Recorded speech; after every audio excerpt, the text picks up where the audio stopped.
ನೈನಿ, ಮಾವು ಮಾಡಿರೋ ಪಾಯಸದಲ್ಲಿ ಹಾವು ಗೀಟಾಗಿ ಅದರ ರಕ್ತ ಇದರಲ್ಲಿ ಬಿದ್ದಿದೆ.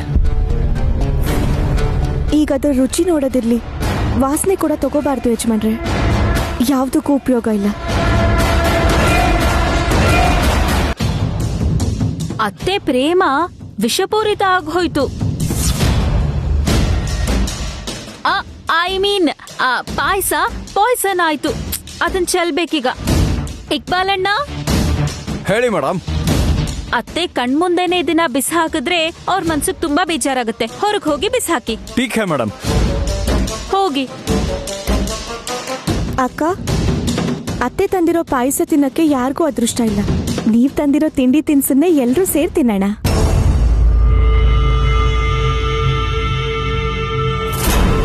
ರಾಮಕೃಷ್ಣ ಅಣ್ಣ, ಗೋವಿಂದಣ್ಣ, ತಗೊಳ್ಳಿ ಬನ್ನಿ. ನಾನು ಬಡಿಸ್ತೀನಿ. ಮಾಮ್, ಸೀತಾರಾ, ನೀವು ಬನ್ನಿ.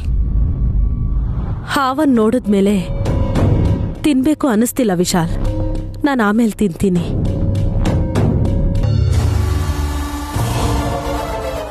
ಏ ಸಖಿ, ಪುಳಿಯೋಗ್ರೆ ತಿನ್ಕೊಂಡು ಹೋಗು. ಬೇಕಾಗಲ್ಲ. ನೈನೇನೋ ಪಾಯಸ ತಿನ್ನಲಿಲ್ಲ. ಯಾರೂ ರುಚಿನೇ ನೋಡೋಕ್ಕಾಗಲಿಲ್ಲ.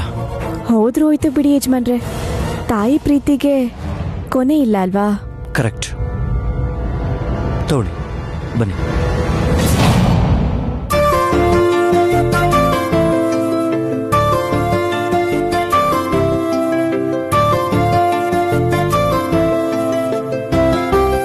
ತಗೊಳ್ರಪ್ಪ.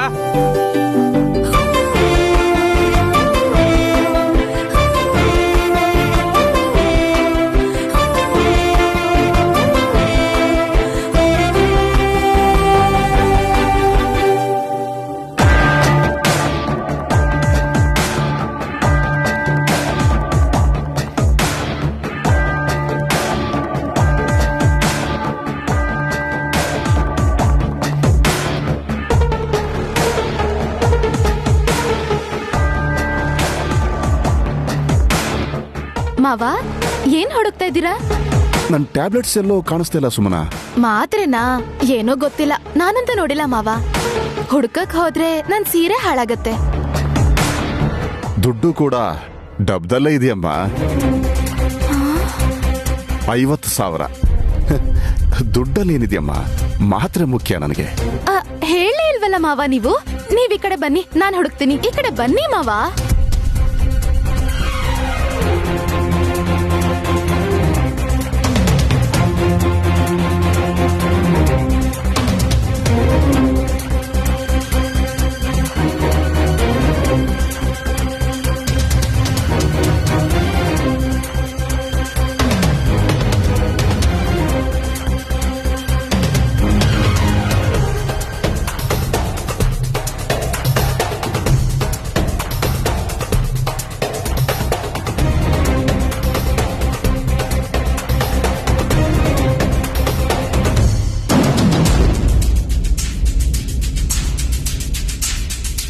ಮಾವ, ಆ ಡಬ್ಬನ್ ಎಲ್ಲಿಟ್ಟಿದ್ರಿ? ಡ್ಯಾಡ್, ಈ ಬಾಕ್ಸ್ ನಿಮ್ದನಾ? ಸಿಕ್ತಾ? ದುಡ್ಡಿದ್ಯಾ? ಯಾವ ದುಡ್ಡು? ಅದ್ರಲ್ಲಿ 50,000 ಇದೆ ಅಂತ ಮಾವ ಹೇಳಿದ್ರು ರೀ. ಮಾತ್ರೆ ಹುಡ್ಕೊಟ್ರೆ ಆ ದುಡ್ಡನ್ನ ಗಿಫ್ಟ್ ಆಗಿ ಕೊಡ್ತಾರೆ ಅಂತ ಅನ್ಕೊಂಡೆ. ಅಷ್ಟ್ರಲ್ಲಿ ನೀವೇ ತಂದ್ಬಿಟ್ರಿ. ದುಡ್ಡೇ ಇಲ್ಲ. ನಿನಗೆ ಮರುವು ಜಾಸ್ತಿ ಆಗಿದೆ ಅಣ್ಣ. ದುಡ್ಡನ್ನ ಇನ್ನೆಲ್ಲೋ ಇಟ್ಟು ಈ ಬಾಕ್ಸ್ ಅಲ್ಲಿ ಇಟ್ಟಿದ್ದೆ ಅಂತ ಅನ್ಕೊಂಡಿದ್ಯೋ ಏನೋ. ನನಗೆಲ್ಲ ನೆನಪಿದೆ ದುರಂಧರ. ನಾನಿದರಲ್ಲಿ 50 ರೂಪಾಯಿ ಕೂಡ ಇಟ್ಟಿಲ್ಲ. ಆಗ್ಲೇ ಇದೆ ಅಂತ ಹೇಳಿದ್ರಲ್ಲ ಮಾವ. ಹೌದಮ್ಮ, ಅದಕ್ಕಿಂತ ಮುಂಚೆ ಮಾತ್ರೆ ಎಲ್ಲಿದೆ ಅಂತಾನೂ ಕೇಳಿದ್ನಮ್ಮ. ನಿನ್ ಸೀರೆ ಹಾಳಾಗುತ್ತೆ ಅಂತ ಹುಡ್ಕಲ್ಲ ಅಂತ ಹೇಳಿದೆ.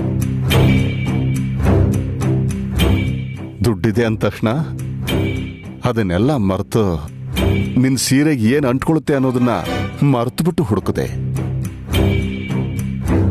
ಮಾತ್ರೆಗೋಸ್ಕರ ಅಲ್ಲ ಡ್ಯಾಡ್, ಮನಿಗೋಸ್ಕರ. 10,000 ಸೀರೆ ಹೋದ್ರು 40,000 ಉಳಿಯತ್ತೆ ಅನ್ನೋ ಆಲೋಚನೆ ಸುಮ್ಮನಾಗೇನ್ ಬರ್ದೇ ಇರೋದಿಲ್ಲ. ಹಾಗೆ ಅನ್ಕೊಂಡಿದ್ದೆ, ಆದ್ರೆ ಮಾವನೇ ಸುಳ್ಳು ಹೇಳಿದ್ರು. ನಾನ್ ನಿಜಾನೇ ಹೇಳದ್ನಮ್ಮ. ದುಡ್ಡಲ್ಲೇನಿದೆ, ಮಾತ್ರೆ ಇರೋ ಡಬ್ಬ ಮುಖ್ಯ ಅಂತ. ನೀನ್ ಬಂದ ತಕ್ಷಣ ನನ್ನ ಆರೋಗ್ಯನ ದೃಷ್ಟಿಲಿ ಇಟ್ಕೊಂಡು ಮಾತ್ರೆ ಇರೋ ಡಬ್ಬನ ಹುಡುಕಿದ್ದಿದ್ರೆ ನನ್ನ ಸೊಸೆ ನನ್ನ ಮೇಲೆ ತೋರಿಸ್ತಿರೋ ಅಕ್ಕರೆಗೆ ಸಂತೋಷದಿಂದ ₹1,00,000 ಕೇಳಿದ್ರು ಕೊಡ್ತಾ ಇದೆ. ಲಕ್ಷನಾ? ಡ್ಯಾಡ್, ಇವಳು ಸುಮನ, ನೈನಿ ಅತ್ಗೆ ಅಲ್ಲ. ಒಡ ಹುಡ್ತವಳೆ, ಆದ್ರೆ ಕೆಟ್ಟವಳು. ಯಾಕೆ ಹೀಗೆ ಹೇಳ್ತೀಯ ವಿಕ್ರಾಂತ್? 100% ನಿಜ ಅತ್ತೆ. ಅತ್ಗೆ ಎದ್ದಿದ್ರೆ ಡ್ಯಾಡ್ ಹೀಗೆಲ್ಲ ಮಾತ್ರ ಹುಡುಕ್ಬೇಕಾಗಿರ್ಲಿಲ್ಲ.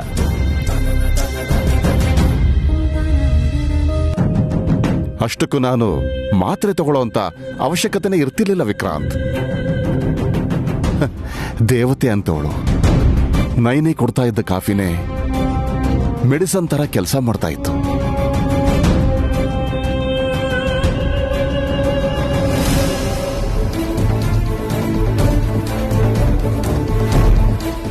ಏನ್ ಹಾಗೆ ನೋಡ್ತಿದ್ಯಾ? 90,000 ಲಾಸ್ ಆಯ್ತಲ್ಲ. ನೀನ್ ಯಾವತ್ತೂ ಬದಲಾಗಲ್ಲ. ನನ್ನ ಅಣ್ಣನ್ ಬುಟ್ಟಿಗೆ ಹಾಕೋಬೇಕು ಅಂತಿದ್ರೆ ನನ್ನನ್ ಕೇಳು, ನಾನು ಐಡಿಯಾ ಕೊಡ್ತೀನಿ.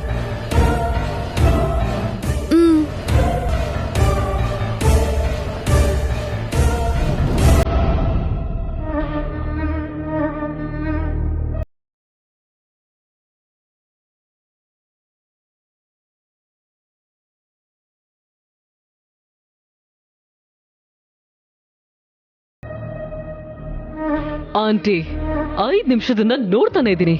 ಕಣ್ ಮುಚ್ಕೊಂಡು ಸೀರಿಯಸ್ ಆಗಿ ಅದ್ಯಾವ್ದ್ರ ಬಗ್ಗೆ ಯೋಚನೆ ಮಾಡ್ತಿದ್ದೀರಾ? ಹಾವು. ಸ್ನೇಕ್? ಆ ಗಿಳಿರಾಜನ್ಗೆ ಶಿವ ಅಂತ ಹೆಸರಿಟ್ಟು ಅದಕ್ಕೆ ಚೆನ್ನಾಗಿ ಮಾತಾಡೋದಕ್ಕೂ ಕಲ್ಸಿದ್ಲು.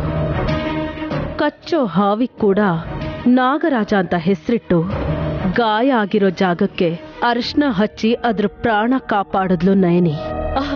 ಅದು ಸುಮನಾ ವಿಕ್ರಾಂತ್ ಫಸ್ಟ್ ನೈಟ್ ದಿನ ಆಗಿದ್ದಲ್ವಾ aunty?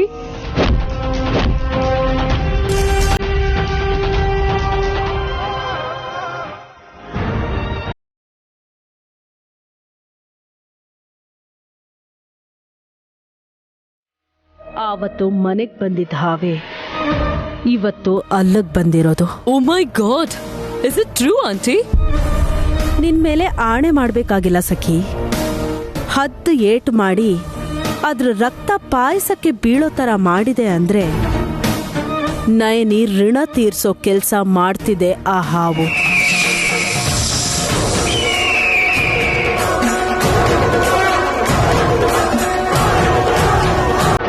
Aunty, are you serious? ನಿನ್ನ ತೊಡೆ ಮೇಲೆ ಕೂರಿಸ್ಕೊಂಡು ಕಿಟಕಿ ತೋರಿಸಿ ನಿನ್ ಕತೆ ಹೇಳ್ತಿಲ್ಲ ಸಖಿ.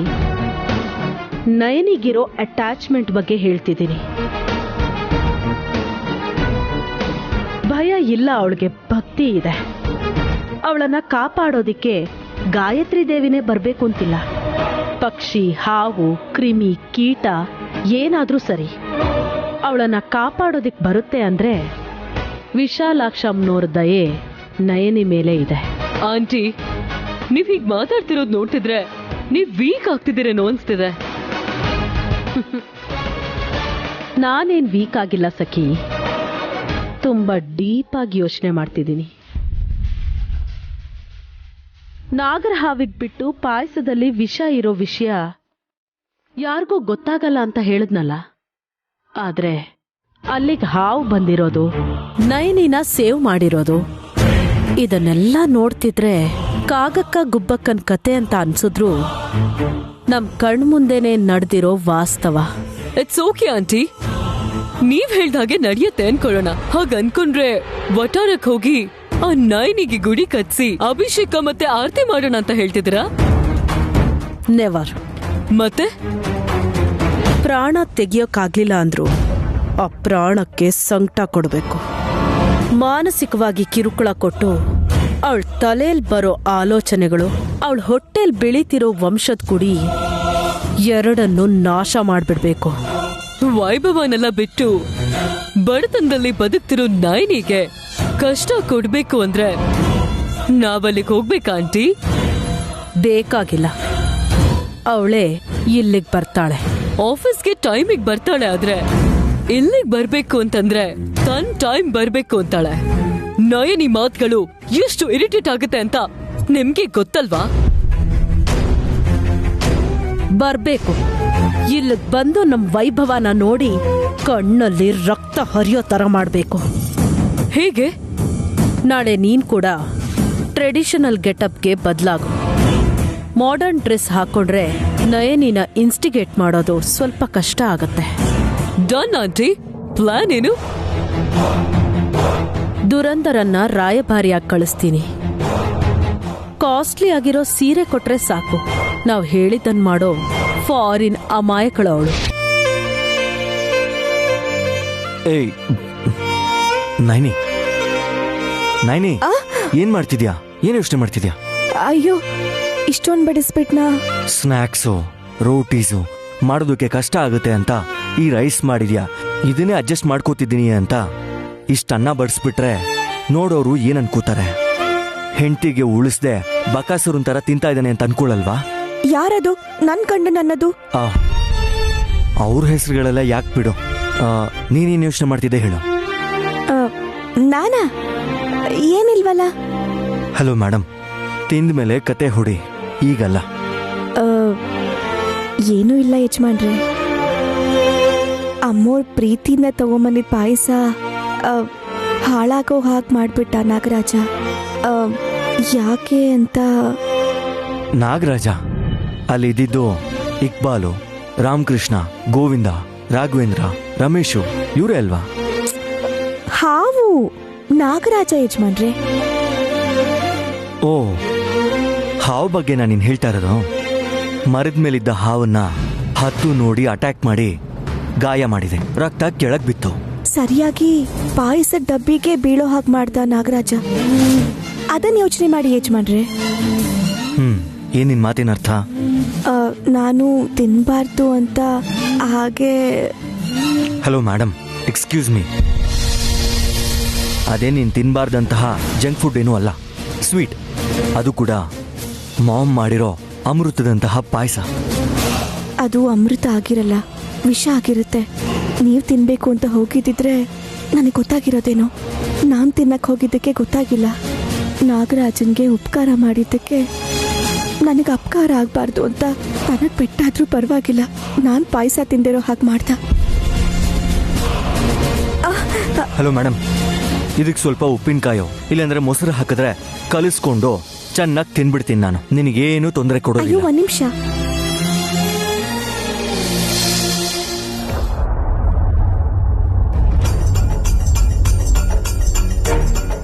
ಅಯ್ಯೋ ಅಯ್ಯೋ ಅಯ್ಯೋ ಅಯ್ಯೋ, ನನ್ನ ಅಳಿಯನ್ನ ಯಾವ ಸ್ಥಿತಿಗೆ ತಂದುಬಿಟ್ಟೆ ನೈನಿ. ಅತ್ತೆ ಈಗ ಬಂದ್ರಾ? ಯಜಮಾನ್ರೆ, ಅನ್ನನ ಮುಂದಿಟ್ಕೊಂಡು ಹೇಳ್ಬಾರ್ದು, ಚಿಕ್ಕಮ್ಮನೇ ಕೂತ್ಕೋತಾರೆ. ಕುರ್ಚಿ ಇದ್ಯಾ? ಇಲ್ಲ. ಹೋಗ್ಲಿ ಮಣೆ, ಪೀಠ, ಯಾವುದೂ ಇಲ್ಲ.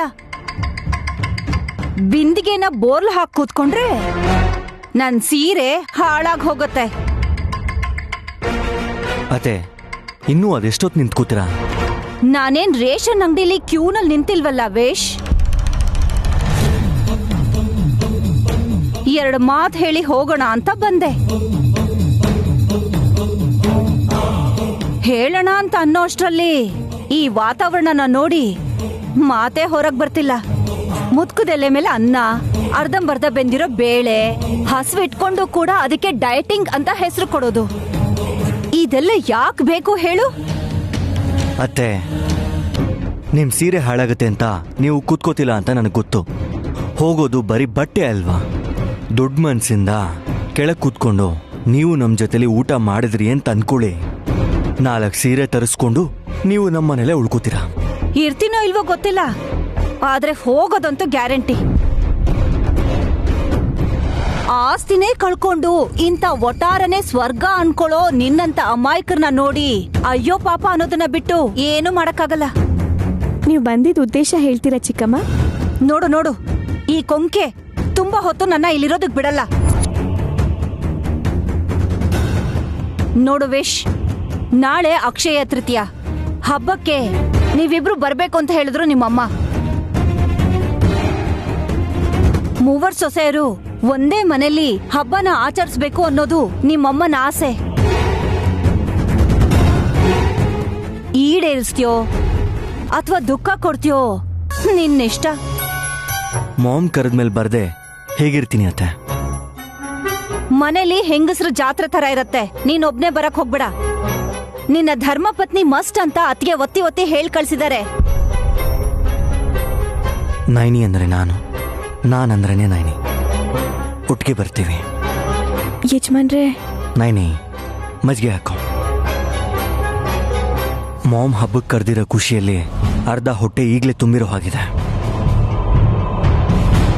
ಅಯ್ಯೋ ಭಗವಂತ, ಈ ಬಡತನನ ನಾನು ನನ್ನ ಕಣ್ಣಿಂದ ನೋಡಕ್ಕಾಗ್ತಿಲ್ಲ. ಎಸಿ ಇಲ್ದಿರೋ ಮನೇಲಿ ಒಂದು ಕ್ಷಣನೂ ಇರಕ್ಕಾಗಲ್ಲ.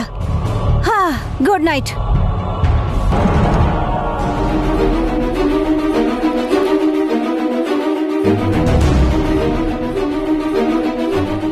ಮಗು ತರ ಮುದ್ದಾದ ಮನ್ಸಿರೋ ನಿಮ್ಮಂಥವ್ರಿಗೆ ಮೋಸ ಮಾಡಕ್ ನೋಡು.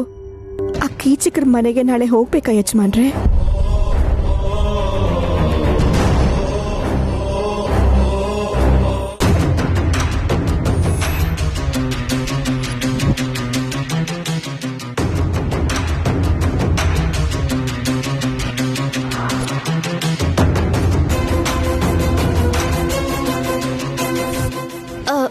ಮಾವ, ರೆಸ್ಟ್ ತಗೊಳ್ಳೋ ಬದಲು ಫೈಲ್ ನೋಡ್ಕೊಂಡು ಕೂತಿದಿರಲ್ಲ. ನಿನ್ನ ಅತ್ತೆ ತಿಲೋತ್ತಮ ಸಿಂಹಾಸನ ಏರಿದಾಳಲ್ಲ, ಏನಾದ್ರೂ ತಪ್ಪು ಕೆಲಸ ಮಾಡಿದಾಳ ಅಂತ ನೋಡ್ತಾ ಇದ್ದೆ. ಲೆಕ್ಕ ನನಗ್ ಗೊತ್ತಿಲ್ಲ, ನೋಡಿದ್ರೂ ಅರ್ಥ ಆಗಲ್ಲ. ನೀವೇನಾದ್ರೂ ನೋಡ್ಬೇಕು ಅಂದ್ರೆ ಅದ್ ನಮ್ ನೈನಿ ಅಕ್ಕ ಮಾವ. ಅರ್ಥ ಆಗ್ಲಿಲ್ಲಮ್ಮ. ನಾಳೆ ಅಕ್ಷಯ ತೃತೀಯ, ಈ ಮನೆಗೆ ದೊಡ್ಡ ಹಬ್ಬ ಅಂತ ಗೊತ್ತಾಯ್ತು. ನಮ್ಮ ಅಕ್ಕನ್ ಕರೆದ್ರೆ ಜೊತೆಗೆ ವಿಶಾಲ್ ಬಾವ ಕೂಡ ಬರ್ತಾರೆ. ಒಟ್ನಲ್ಲಿ ನೈನನ್ನ ಕರೆದ್ರೆ ಚೆನ್ನಾಗಿರತ್ತೆ ಅಂತೀಯಾ? ಹೌದು ಮಾವ. ಯಾರ್ ಗೆಲ್ದೇ ಇದ್ರು ನನಗ್ ನಮ್ಮ ಅಕ್ಕನ ಮೇಲೆ ಪ್ರೀತಿ ಇದ್ದೇ ಇರತ್ತಲ್ಲ. ಆದ್ರೆ ತಡ ಆಯ್ತಮ್ಮ. ಯಾಕೇನಾಯ್ತು ಮಾವ? ನೈನಿ ಅತ್ತಿಗೆ ಮೇಲೆ ನೀನ್ ತೋರಿಸ್ಬೇಕು ಅಂತಿರೋ ಪ್ರೀತಿ ಸ್ವಲ್ಪ ಡಿಲೇ ಆಯ್ತು ಅಂತ ಇದಾರೆ ಡ್ಯಾಡ್. ಯಾಕೆ? ನಿನಗ್ ಸಡನ್ ಆಗಿ ಅಕ್ಕನ ಮೇಲೆ ಪ್ರೀತಿ ಹುಟ್ಟೋಕ್ಕಿಂತ ಮುಂಚೆ ತಿಲೋತ್ತಮಗೆ ಸೊಸೆ ಮೇಲೆ ಪ್ರೀತಿ ಹುಟ್ಬಿಡ್ತು. ಸೊಸೆನ್ ಕರೆಯೋದಕ್ಕೆ ದುರಂಧರನ್ ಕಳಿಸಿದಾಳೆ. ಇದೇನಿದು? ದುರಂಧರ ಚಿಕ್ಕಮ್ಮನೇ ಹೀಗ್ ಮಾಡು ಅಂತ ಸಲಹೆ ಕೊಟ್ಟಿದ್ದು. ಅವ್ರು ಯಾಕೆ ಹೀಗ್ ಮಾಡಿದ್ರು? ಅವ್ರ ಮಾತ್ ಕೇಳಿ ಓವರ್ ಆಕ್ಟಿಂಗ್ ಮಾಡಿ ಸಿಕ್ಕಾಕೊಳ್ಳಂಗಾಯ್ತು. ನೋಡಮ್ಮ, ನಿಂದು ನಿಜವಾದ ಪ್ರೀತಿನೇ ಆಗಿದ್ರೆ ನಾನು ತುಂಬಾ ಸಂತೋಷ ಪಡ್ತೀನಮ್ಮ. ಅದನ್ನ ನಿರೀಕ್ಷಿಸೋದಕ್ಕೆ ನಿನಗೆ ನಾಳೆ ಬಂಗಾರದಂತ ಅವಕಾಶ ಸಿಗುತ್ತೆ. Good luck.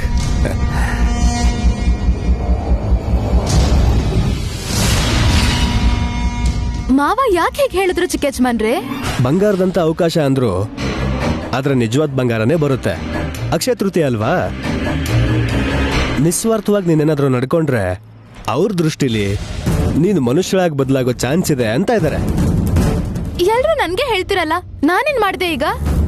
ಅನ್ನೋದ್ ಬೇಕಿಲ್ಲ, ನಿನ್ ವರ್ತನೆನೇ ನಿನ್ ತಪ್ಪುಗಳನ್ನ ಹೊರಗೆ ಹಾಕ್ತಾ ಇದೆ. ಇನ್ನೊಂದು ಮಾತು, ನಾಳೆ ಮನೇಲಿ ಒಡವೆಗಳನ್ನೆಲ್ಲ ಈಚೆ ತೆಗಿತಾರೆ. ಸ್ವಲ್ಪ ಲಿಮಿಟ್ ಅಲ್ಲಿರೋ. ಆಚೆ ತೆಗಿಯೋದು ಅಂದ್ರೆ ಅಂಗಡಿ ಇಡ್ತಾರಾ? ನಿಂಗೆ ಸ್ವಲ್ಪನಾದ್ರೂ ಬುದ್ಧಿ ಇದೆಯಾ? ಆಚೆ ತೆಗಿಯೋದು ಅಂದ್ರೆ ಮನೆ ಮುಂದೆ ಅಂಗಡಿ ಇಡೋದು ಅಂತಲ್ಲ. ಹಬ್ಬ ಅಲ್ವಾ ಅಂತ ಹೆಂಗಸರು ಮುಖ್ಯವಾಗಿ ಸೊಸೆಂದ್ರ ಹಾಕೋಬೇಕು ಅಂತ ಒಡವೆಗಳನ್ನ ಹೊರಗೆ ತೆಗಿತಾರೆ. ಆ ಒಡವೆಗಳ ಮೇಲಿರೋ ಧೂಳು ನನ್ ದೇಹ ಕಂಟಿದ್ರು ಪರವಾಗಿಲ್ಲ ರೀ. ಈ ತಲೆ ಹರಟನೆ ಬೇಡ ಅಂದಿದ್ದು. ಲಿಮಿಟ್ ಅಲ್ಲಿರೋ. ವಿಶಾಲ್ ಬ್ರೋ ನೇನಿ ಅದಕ್ಕೆ ಕೂಡ ಬರ್ತಾರೆ. ಸುವರ್ಣ ಅವಕಾಶ ಬಂದಾಗ ಅದನ್ನ ಯೂಸ್ ಮಾಡ್ಬೇಕೆ ಹೊರತು ಸುಮ್ನೆ ಕೂತ್ಕೊಳಕ್ಕಾಗತ್ತಾ? ಅಕ್ಕನ್ ಮುಂದೆ ನನ್ ಗತಿ ಏನು ಅಂತ ತೋರಿಸ್ತೀನಿ. ತಾಯಿ ಆಗ್ತಿದ್ದೀನಿ ಅಂತ ಖುಷಿ ಪಡ್ತಿರ ಅವಳು ಬೇಜಾರ್ ಮಾಡ್ಕೊಂಡು ಇಲ್ಲಿಂದ ಹೋಗ್ಬೇಕು.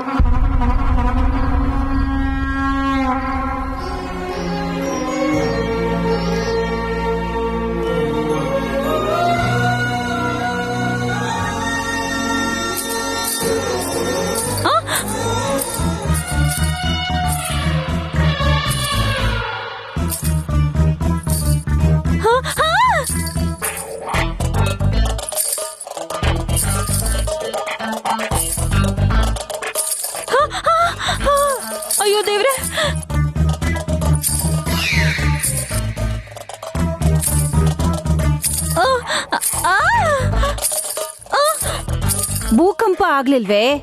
ಬಂದಿದ್ದು ನಾನು.